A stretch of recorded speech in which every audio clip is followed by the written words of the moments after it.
It's those structural issues that are driving people to the brink, to where all of a sudden eggs are more expensive, meat's more expensive, your tire blows out, and you can't afford it anymore. What you saw was seniors who had done everything right. Even if they saved a decent chunk of money, a couple $100,000, 12 to 18 months, they were completely tapped out. We have hardworking people who can't make ends meet, and we need to really do something about it. And the only way we can is telling the true story. And she said, but I always pay my car insurance because her car is paid off. I always pay my car insurance. And I was like, why do you always pay your car insurance? She's like, well, I have to always have a backup. That might be where I have to live.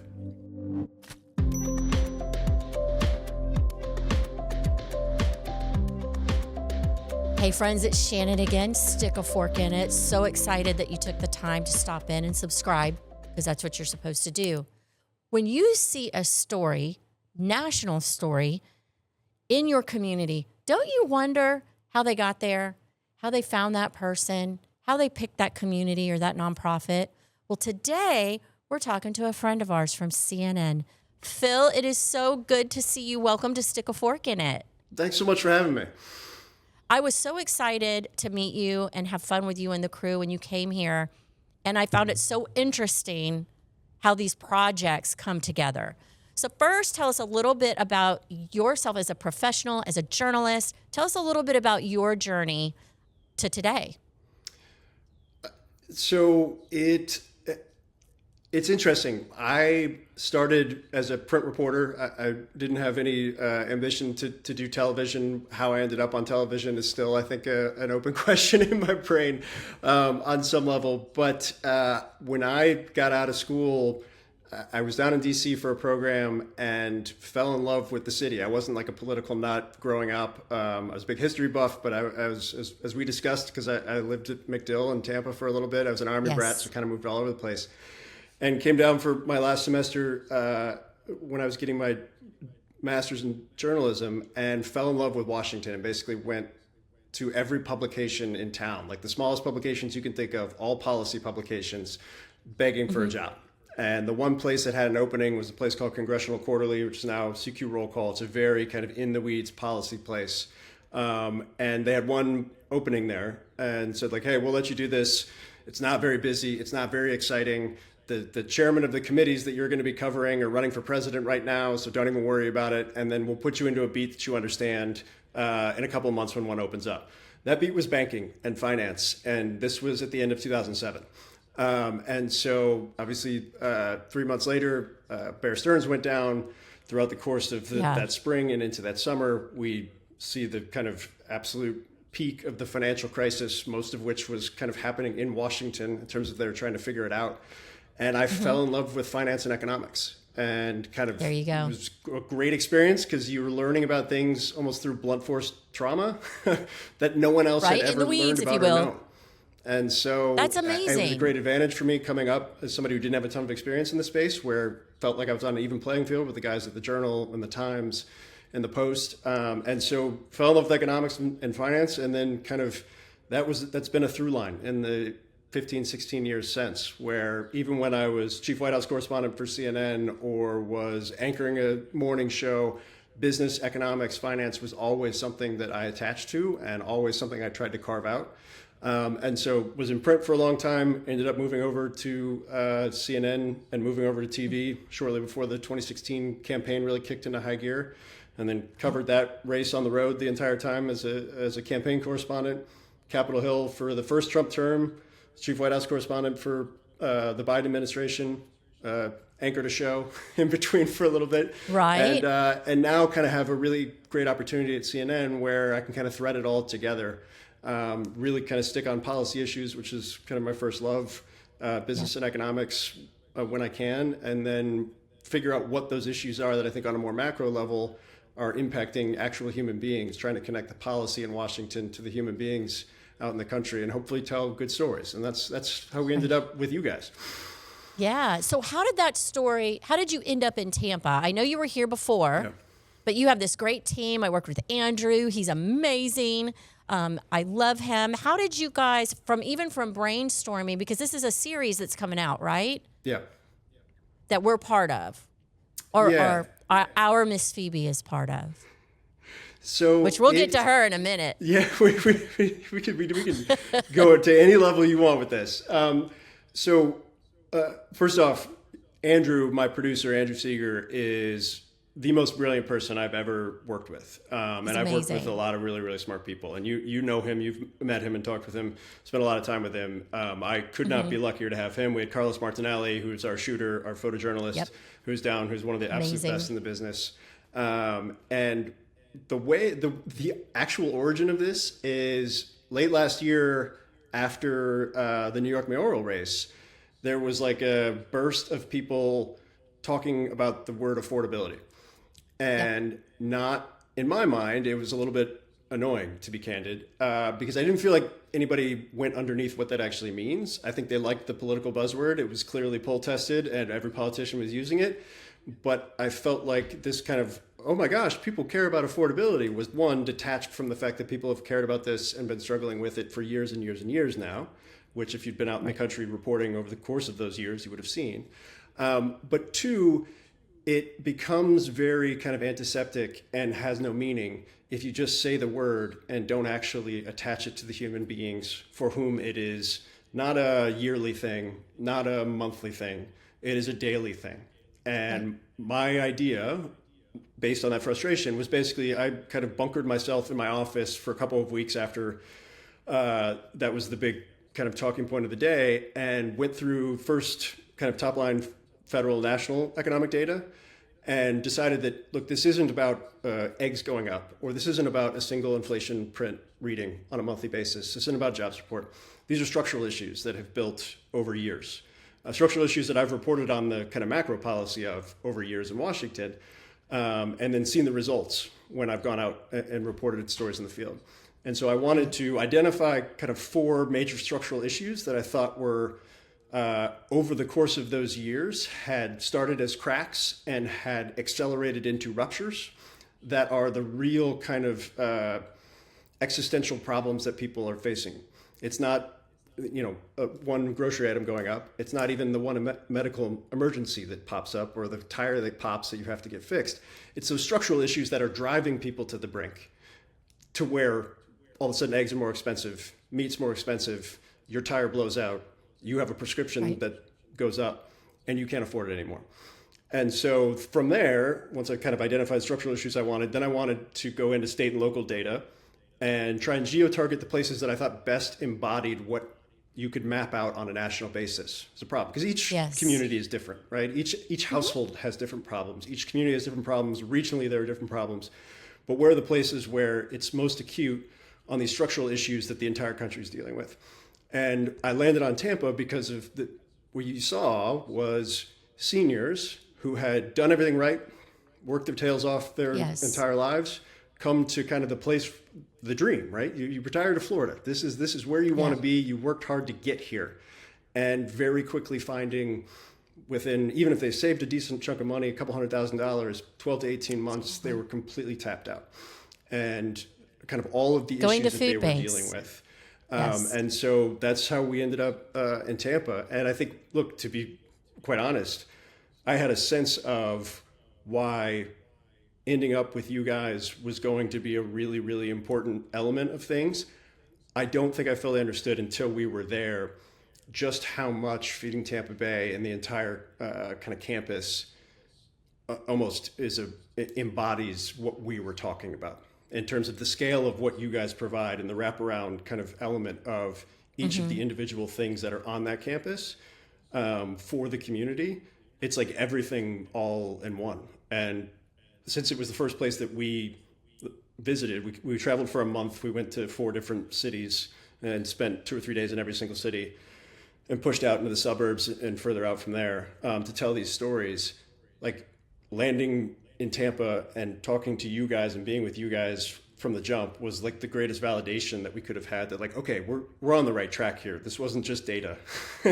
Like everything that we thought in our theory of the case, from why we pitched the story, why we wanted the resources we needed to do something of this scale, I think was validated when we talked to you guys, when we talked to the people that were actually utilizing your services. Right. And all those seniors, we have an entire day dedicated just to serve those seniors and we hear those stories every day. But a lot of times it's about the struggle and the things that they need. But what I find really interesting is the resilience that they have, which you experienced with Phoebe. Tell us about your time with Miss Phoebe. She's a firecracker. She's somebody in our world who needs us, but she wants to make sure that everybody who's there when she's in the room is taken care of too. And how can she help? One of the most amazing people I've met since I've been here. She's amazing. Yep. She's the mayor. She's the mayor. I know you and Thomas run the show. She's the mayor.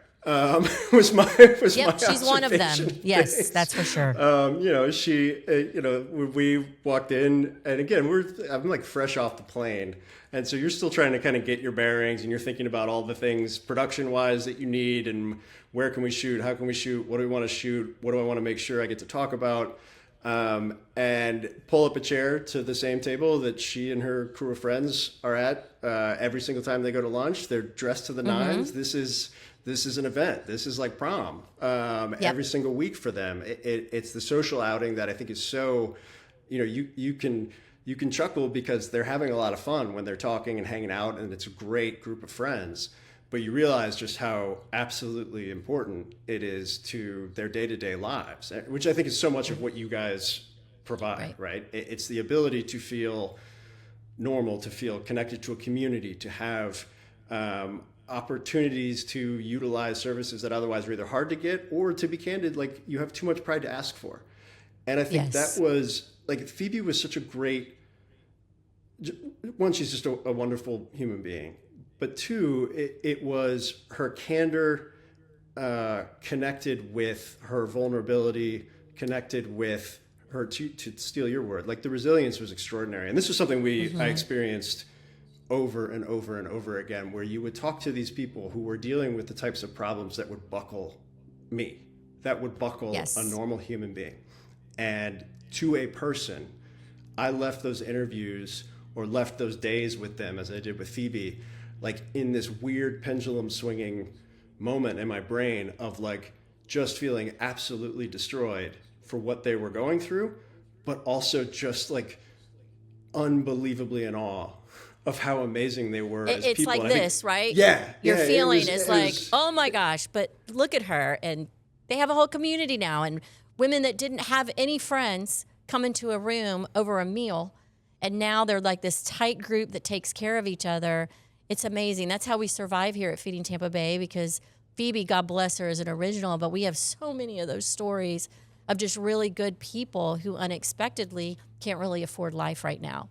And I love the fact that you have targeted, you're right, people get desensitized to hearing things over and over again. Like you say, affordability, it kind of, until you show them. You show them what not being able to afford life looks like. And with seniors, especially the fact that they've worked so hard. And you talk about that demographic, that age group, right? That's still part of that age group that you work your whole life and you're going to live off your Social Security in Florida, because the generation before them did. That was what they were able to do. And now this whole population is struggling so terribly, but what amazing human beings they are. And the care they have for one another, right? Like there's text chains when, one of the women in the group was dealing with some physical health issues. Basically, they couldn't get up and walk for a period of time. And Phoebe and her friends were going to the house, picking her up, bringing her to not just to the bistro to have their lunches, but bringing her to the beach to sit, to watch, like the care for one another in that community. And like the number of times Phoebe was talking about how like she is kind of the clearinghouse for anyone who's dealing with something, is kind of laying it onto her. And I kept asking her, like, at some point it's got to be a lot. Like you have your own stuff, and like your day to day, and we went through it line item by line item, is not an easy skate. And you're still kind of taking all of this incoming. And I think that the beauty of these people is, to a person, they were all in the same boat and all willing to help when their friends needed it. And unlike, I think, a lot of them who don't want to ask their families for help, or don't want to talk to them, don't want to put the burden on their kids, or don't necessarily want to go through all the process to get government services, state, federal, local.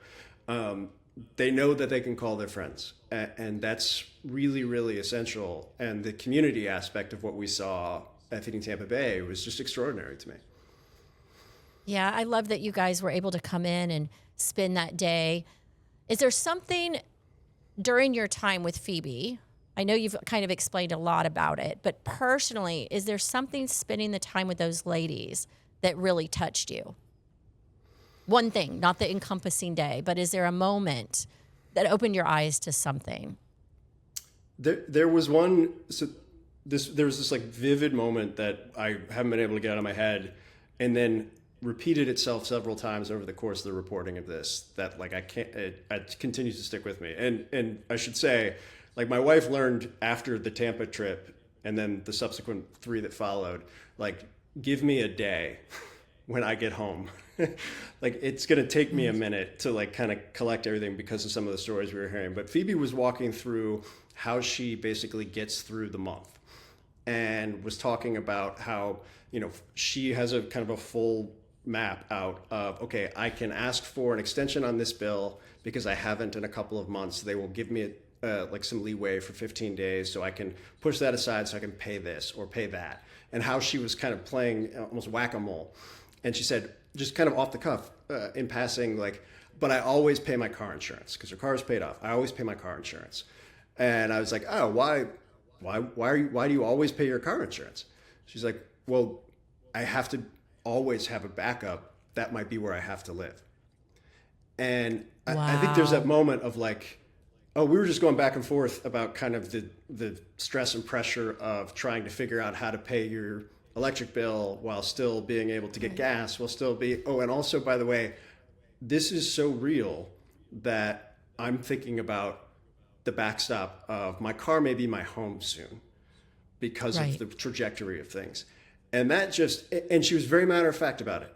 And it wasn't like a, oh, woe is me, there's a car. It was just like a, I have to plan for this. And this is the plan. So I always make sure my car insurance is paid.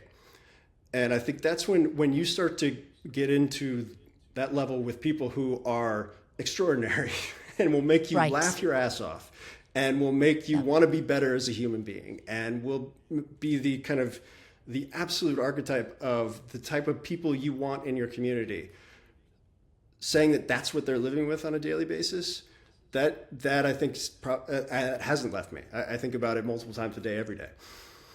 Wow. Yeah, she is something else. And with all that, I've not heard that. The many times that I've talked to her, I did not know that.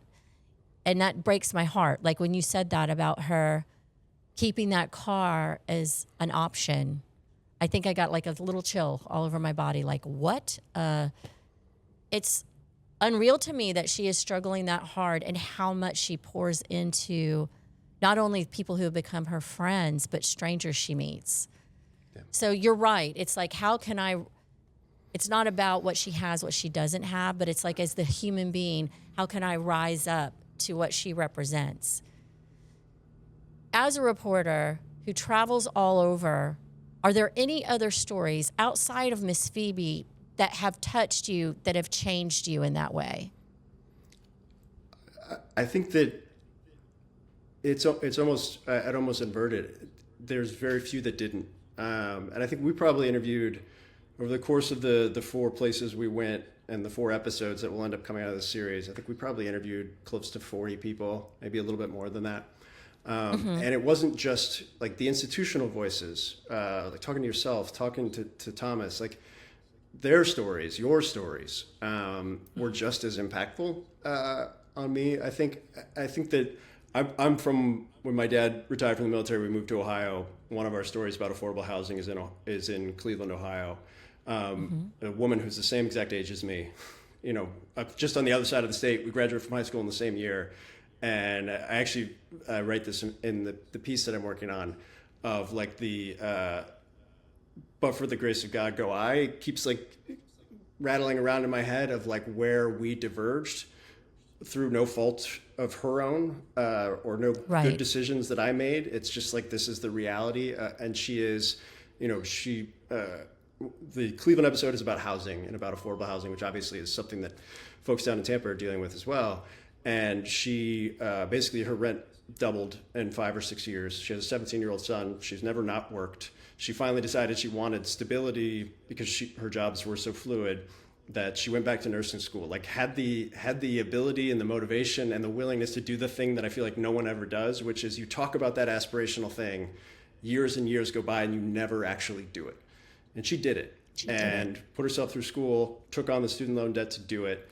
And as the rent continued to go up, her only option was to move into her sister's basement. And the kind of thinking through the personal ties to Ohio in this place that is very, very familiar to me, the suburbs of Cleveland. Parma was the suburb we're in, which looks like every suburb that I knew growing up. I drove through and to Cleveland often, have lots of friends there.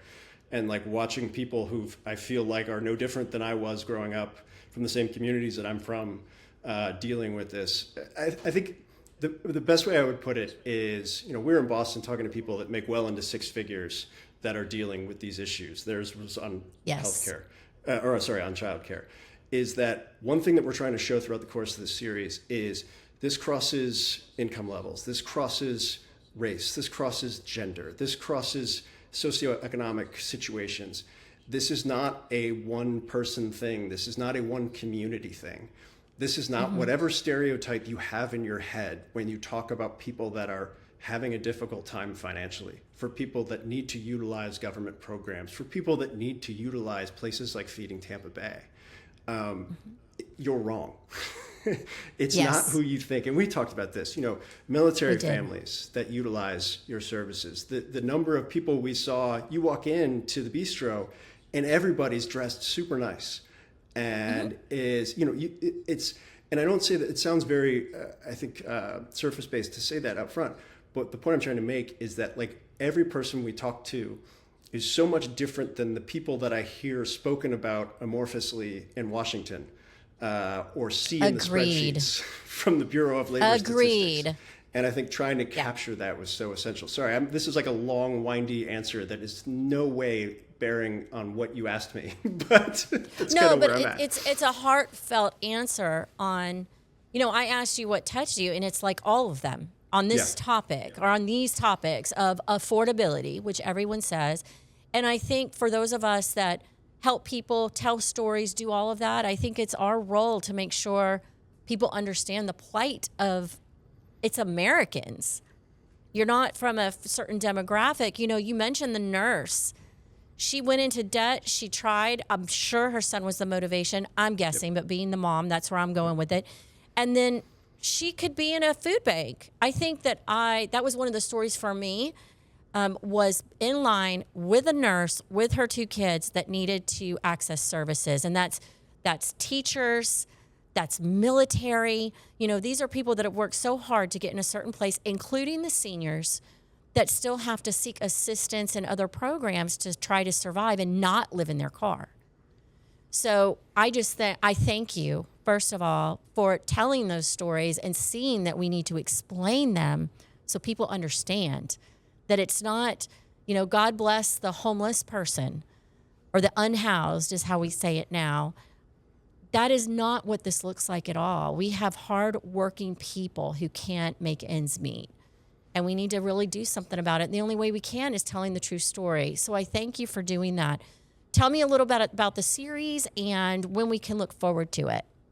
So, we've somehow, some way I've wandered into probably kind of laying out, it's 4 different episodes. It's kind of, I would equate it to a video documentary series of where we go into 4 different places. Again, the genesis being that I found structural issues that I thought were really driving people to the point where the one bill or the one surprise medical emergency or the one flat tire pushed them to the brink. And so we did Tampa, we did Boston for childcare, we did Atlanta, which is kind of the compounding nature of all of these issues crashing into one another at once. And then we did Cleveland for housing, all issues that map onto the broader country. And so we're doing the 4 kind of longer news documentary pieces. We're doing 4 pieces for television that will air in prime time. There's print pieces, still print reporter at heart, so writing on that as well. And then we're kind of similar to kind of how you guys do on the show. We're doing a lot of shorter, kind of 60 to 90 second vertical videos, kind of just trying to figure out as many ways as we can help tell these stories, get these stories out as we possibly can. And so it'll launch July 16th, I believe, is when it will premiere. And things will kind of roll out over the course of the next couple of days. All 4 episodes will be on CNN All Access, which is our streaming platform. The TV episodes will be running on a nightly basis. From there, my print piece will go out around that time, and then other pieces will go kind of in the days after that. And again, I think to capture the kind of thesis here that I was going for, and that I think has very much been borne out through our reporting and as we've been putting this together, is this isn't just this isn't a word. This isn't right. what people are saying on the campaign trail. Like, my whole kind of fuel here was to not make this about, like, this is not political. Like, there are no politics in this. I've covered politics for 20 years. I've covered every campaign. Right. You combine that with the fact that I've covered every economic policy on a national level and every debate that's occurred over that same period of time. I don't want either of those things to kind of flood into these pieces, because my experience has been the second they do, people check out. People say, oh, this is that kind of piece, or oh, this is about somebody's at fault, or everyone's to blame. Every policy has failed. This is trying to capture the fact that this built over decades, and that at the heart of everything is one thing that I've thought constantly throughout this entire process is, like, we grew up thinking that in this country, if you do things the right way, if you work your tail off, if you don't do illegal things, if you pursue the education and the jobs, and then you get your first house, and then you build your family, and then you move to the next house, and all of it is ruptured. That American dream, that deal, that bargain doesn't exist for people. And while everybody has their own definition of what the American dream is, the kind of inherent sense of that's what it is to be in this country is broken right now. And trying to capture that is kind of what we're doing in this series, knowing that there's a million different policy solutions and a million different policy proposals and a million different political actors who mean well and a million different political actors who probably aren't very good at this stuff. But it's the people underneath all that are the stories we want to convey. Right. And I think the only way that change is going to be made is telling those stories. Yeah. And I can't thank you enough for coming to Tampa. We've got plenty of them if you want to come back out again. My last question for you really quick. It seems like this has been a passion project for you. And I don't know about you, but for me, once you dive into a passion project, I'm thinking about the next one. What is the next? Do you have a project on the horizon that you want to engage in? Has this spurred something new in you? You know, my hope, and, you know, I alluded it to a little bit earlier, like the ability to get sign off on this and to get the resources for it and to get the time to do it. I think says a lot about our organization right now and our leadership. This wasn't inexpensive. This is a time where our industry and our company, everybody's dealing with a lot of stuff right now. And so my hope is that, and honestly, how I was thinking about this, my aspiration is this project opens the door to do this as much as we possibly can and hear people's stories. You know, part of this is there's going to be an interactive kind of ask me anything Q&A with our audience where I can figure out new ways to tell stories that hopefully, you know, kind of the point you were making, draw attention to the people and the lives and the human beings, not just the political back and forth. And so I want to see how this lands. I've been absolutely 24/7 fixated, obsessed with, determined to do this the right way. I can't wait to see it. At scale. And so hopefully that'll open doors to just do a lot more of this. What that looks like, I'm not entirely sure yet. But I do know that, like, my wife was asking me the other day, she's like, after this, do you want to, like, take a breather, you know, go back to just talking about politics on panels for a little bit? And I said, no. My question is, can you? I would love to live in this space for as long as they'll let me. Yeah, because once you have had your heart and soul brought into something, it's really hard to go back to just the facts, friend.